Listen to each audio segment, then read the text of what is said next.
অনেক অনেক দিন আগে ঈশ্বর এক সুন্দর বাগান তৈরি করেছিলেন।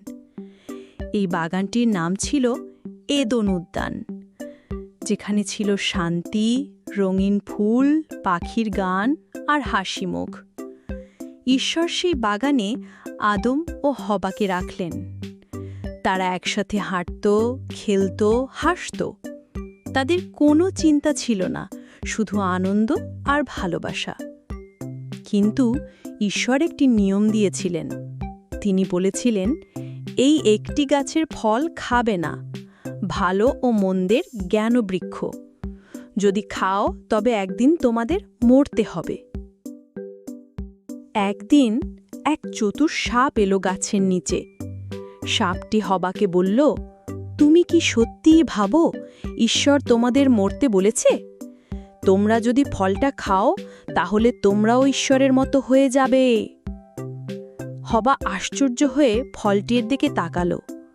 ফলটা ছিল টকটকে লাল, চকচকে আর খুবই লোভনীয়। সে একটু ভেবেছিল, তারপর এক কামড় দিল। তারপর আদমকেও দিল। আদমও খেল। তখনই সবকিছু বদলে গেল। ফল খাওয়ার সঙ্গে সঙ্গে তারা বুঝতে পারল তারা নগ্ন। তারা লজ্জা পেল, লুকিয়ে পড়ল গাছের পেছনে। ঈশ্বর যখন বাগানে এলেন, আদম আর হবা লুকিয়ে রইল।